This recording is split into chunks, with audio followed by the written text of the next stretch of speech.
हमारे चैनल में आपका स्वागत है, वेलकम है। एक दुर्भाग्यपूर्ण कहिए कि आप चुनाव का जब प्रचार शुरू हुआ था, पूरे शहर में आपके बैनर दिखाई दे रहे थे, एक प्रचार शुरू हो चुका था, कई जगह पे आपका सत्कार हुआ और अचानक खबर आई कि आपने फॉर्म वापस लिया।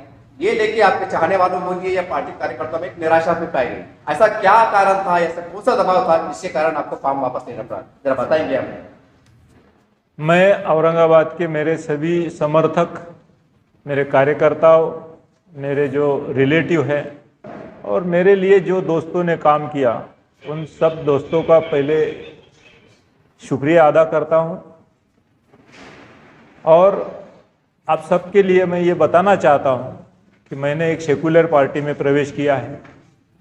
सेकुलर पार्टी में काम करना ये हमारा मकसद था।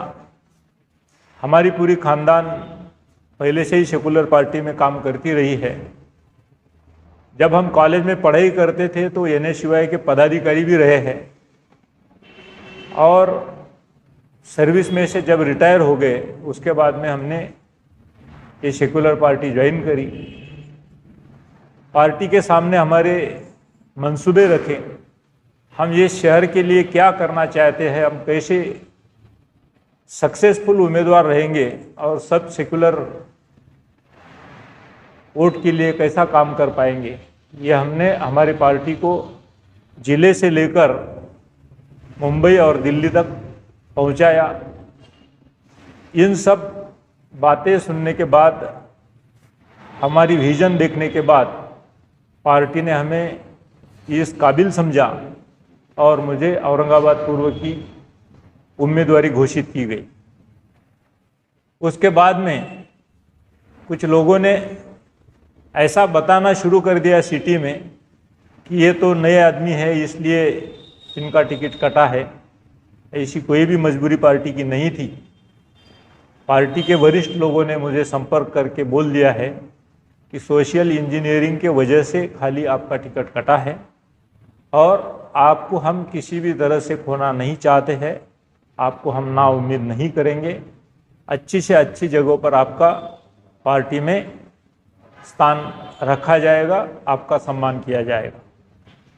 ये बताने के लिए सभी लेवल के बड़े नेताओं ने मुझे आग्रह किया कि हमने पार्टी की बात मानकर पार्टी के साथ जुड़े रहना चाहिए, क्योंकि महाविकास आघाड़ी की सत्ता इस महाराष्ट्र में आने जा रही है। तो आपने भी पार्टी के साथ जुड़े रहना, इसमें पार्टी की भी भलाई है और मेरी भी भलाई है। ऐसी बात हमारे सभी नेताओं ने हमें बता दी है। मुझे आपको बताने में खुशी हो रही है कि दिल्ली से भी मुझे इस बारे में कुछ बातें बताई गई, मुंबई से भी कुछ बातें बताई गई और जिला स्तर और रीजनल स्तर से भी मुझे सभी नेताओं ने आग्रह किया। सब नेताओं का सम्मान करना मेरा भी काम है और कहीं ना कहीं ये भी सही बात है कि हमारे पुरखों ने जरूर काम किया होगा, मगर हमने सर्विस में होने के बावजूद प्रत्यक्ष पार्टी में काम नहीं करने की एक जो इन लोगों की उम्मीद थी, इन लोगों की आशा थी, वो हम पूरे करने के लिए आज भी रेडी है। हमने ये कतई सोचा नहीं है कि हमारा टिकट पार्टी ने कटा दिया इसलिए हम पीछे हटे हैं। हम ये सोच रहे हैं कि 2 गज पीछे जाने से शेर जैसी छलांग लगाना कुछ मुश्किल होता नहीं है। अगर पार्टी मुझे टिकट दे सकती है तो इससे भी बड़ी ताकत पार्टी मेरे को देने के लिए तैयार है। इसलिए हम आगे भी पार्टी के लिए इस शहर में, इस जिले में काम करने के लिए तैयार है। सर, ऐसी भी एक अफवाह चल रही है, मतलब चल रही थी कि जरंगे पाटिल साहब आपके संपर्क में या आप उनके संपर्क में हैं, ऐसा भी मामला सुनने को मिला था। वो कहाँ तक सच्चाई है?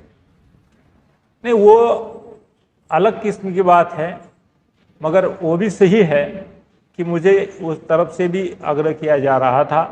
मगर पाटिल जरंगे दादा ने जो डिसीजन लिया है वो सभी के समाज के हित का डिसीजन है, इसलिए हम उनके डिसीजन के साथ में रहना भी पसंद करेंगे। सर, आज की जो जैसे कि आपका फॉर्म वापस हो चुका है और वो तारीख भी चली गई है, मैदान पूरा साफ है। तो ऐसे हालात में आप शहर की, खासकर औरंगाबाद की, यहाँ की एक सेक्युलर जो राजनीति और कहने की कट्टरवादी राजनीति कैसा देखते हैं, और आपका संदेश क्या? संदेश इतना ही है कि महाविकास आघाड़ी की सत्ता आने जा रही है। ये एकदम क्लियर बात है कि जातिवादी पार्टियों को चुन के देने से भाईचारा बना नहीं रहेगा। अगर इस देश में, इस सिटी में, इस गांव में, इस गली में भाईचारा रखना है तो इसके लिए सेकुलर पार्टी के साथ रहना जरूरी है। सर, आज मराठवाड़े के अंदर एक कड़वा सच है, ये बड़ा सवाल, प्रश्न बड़ा अजीब है सर, कि मुस्लिम समाज के किसी एक व्यक्ति को टिकट नहीं दिया। आप व्यक्तिगत तौर से, क्योंकि आप ऐसे पोस्ट पे रह चुके कि आपने सबको न्याय देने का काम किया है, अब कैसा देखते हैं कि भविष्य के अंदर ये मुस्लिम मुसलमान नेता कहिए, इनके लीडरशिप कहिए, इनके अंदर नेतृत्व कहिए, कहाँ पाते हैं आप, कैसा देखते हैं? नहीं, ऐसी बात नहीं है। शायद नांदेड़ में एक सीट दी गई है और हर पार्टी अपने अपने लेवल पे कुछ समीकरण तैयार करती है और उसके आधार पर सीटों का बंटवारा होता है। उसी समीकरण के आधार पर मेरा भी तो टिकट कटा है ना। जी जी जी जी। सर, आखिरी सवाल ये है कि खासकर मुस्लिम समाज के अंदर आपको लेके भी कहीं खुशी का माहौल भी था और कहीं नाराजगी पाई जा रही थी, तो खासकर मुस्लिम समाज में, ऐसा तो कोई हिंदू मुस्लिम की बात भी नहीं है, लेकिन मुस्लिम समाज को अब क्या आप दे देना चाहिए? हम सेकुलर पार्टी में काम कर रहे हैं तो सेकुलर पार्टी के लिए अब काम करते रहेंगे। हमने जैसा अभी दिवाली मिलन का प्रोग्राम रखा था, हर बार हर त्यौहार पर हम ये चाहेंगे कि ईद मिलन जैसे कार्यक्रम हम भी रखेंगे। हम अभी भी सब लोगों के साथ में काम करना चाह रहे हैं।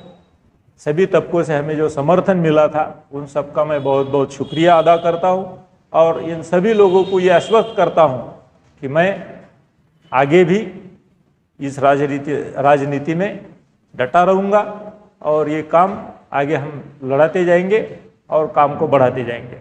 सर, ये भी सुनने में आया है कि आपके सज्जाद नूमानी साहब जो मुसलमानों के बहुत बड़े उलमा इकराम माने जाते हैं, यानी कि धार्मिक गुरु माने जाते हैं, उनसे भी आपका संपर्क हुआ, कहाँ तक सच्चाई है, सही? ये बात सही है कि मुस्लिम समाज के धर्मगुरु सज्जाद नूमानी साहब की और हमारी मुलाकात हुई थी। साहब ने हमें आपको सहकार्य करने की, बोले तो मुझे सहकार्य करने की बात भी रखी थी, मगर बाद में जो कुछ हालात हुए इसके वजह से शायद सभी लोगों ने जो तय किया कि महाविकास आघाड़ी का सब मिलकर काम करेंगे। और मुझे जितना ज्ञात है कि सज्जाद नूमानी साहब ने भी महाविकास आघाड़ी के लोगों को साथ देने की बात कही है। सज्जाद नूमानी साहब की और हमारी जब मुलाकात हुई तो उन्होंने ये भी बताया था कि आपके जैसा पढ़ा लिखा आदमी जो इस फील्ड में आना चाहता है उसे आगे बढ़ना चाहिए और राजनीति में रहना चाहिए। हमने उनकी भी बात सुनकर ये निर्णय रखा है कि हम आगे भी काम करते रहेंगे और मुस्लिम समाज में भी हम अच्छा से अच्छा काम करें।